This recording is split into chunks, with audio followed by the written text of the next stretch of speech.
I have a recipe to get over 20 extra hearts in Tears of the Kingdom and a way to avoid all gloom damage when exploring the depths. No fluffing around, here are your 20 incredible and essential tips and tricks in Tears of the Kingdom. Your life is incredibly valuable in Tears of the Kingdom, and completing shrines early in the game can be a bit of a tricky process.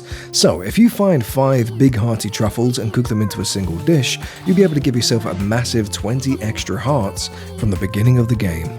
Likewise, if you're planning for a long journey in Tears of the Kingdom, grab yourself 5 Endura carrots and cook them into a dish, giving you an extra 2 wheels of stamina, perfect for long flights and mountain climbs. Did you know that you could create an instant updraft at any point in the game, similar to Rivali's Gale in Breath of the Wild, simply by lighting a campfire and throwing in a Hylian pine cone?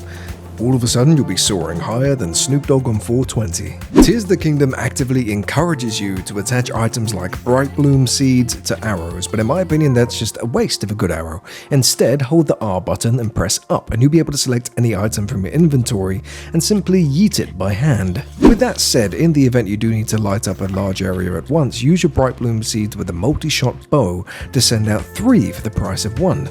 Some might say that's a bright idea. Speaking of traversing the depths though, did you know that you can attach a cart to a shield to create a skateboard and then actually use that skateboard to ride over the gloom without taking any damage? This little trick saves me so much time when trying to find all of the light routes. Much like the cart, you can also ride the undead skeletal horses found in the depths over the gloom without taking any damage. I do wonder if it's possible to get one of these to a stable and ride them on the surface. If you have a tiny brain like me, the Ultrahand ability can be rather annoying when trying to rotate things to the right angle. It just gets a bit complicated. So if you hit ZL, the left trigger button, the object you're holding will automatically fall flat on one side, making your life a little bit easier. You know what else makes your life a little bit easier though? Me, because I make guides and tutorials and stuff. You should subscribe or not. I'm not your dad. Or am I? Ask your mum. It was meant to be a one-night thing. You can actually build your own house in Tears of the Kingdom, like the one I was going to build with your mum. It's pretty simple and there's not too much customization, but when you arrive at Tarrytown, you'll be able to complete a short quest in this building over here.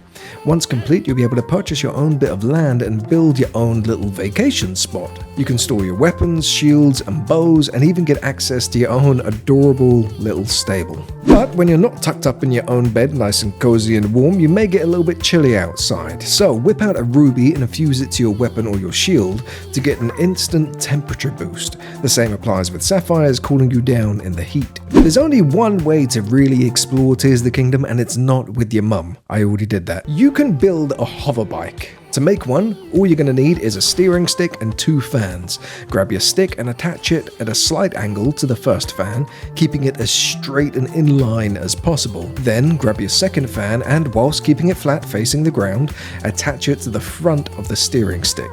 The best part about this device is the fact that you're able to ascend and descend, descend, something you can't really do with many other Zonai devices. Oh, and this device won't despawn unless you enter a shrine. But what do I do if I don't have any fans or sticks, I hear you ask? Well, I have the solution.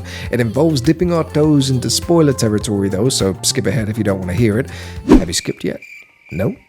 Okay, well, let's get into it. Once you've maxed out your batteries in Tears of the Kingdom, and bear in mind this will take some time, you can head over to any of these construct chaps that once upgraded your batteries, and they'll now sell you any specific Zonai devices, including the incredibly rare big batteries. Is it just me, or does Tears of the Kingdom feel like a huge jump in difficulty from Breath of the Wild? Lucky for you though, I know where to find some incredibly powerful early game weapons and armor, so you don't have to experience the pain that I did.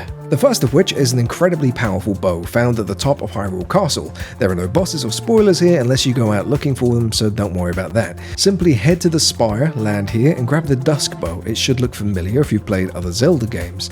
Now, work your way into the sanctum. There are a bunch of goodies in here, from the Royal Guard's shield to the Royal Guard's claymore, which can actually become one of the most powerful swords in the game. I've already made a video on that. There'll be a card on screen and a link in the description if you want to go and watch it. Finally, for armor, if you head to the throne room and light these 2 torches, pyres, whatever they're called, you can unlock the champion's tunic, an updated version of Link's armor in Breath of the Wild. You can also find the soldier's armor set throughout the castle, but that is a video for another day. It's time to become a ninja in Tears of the Kingdom.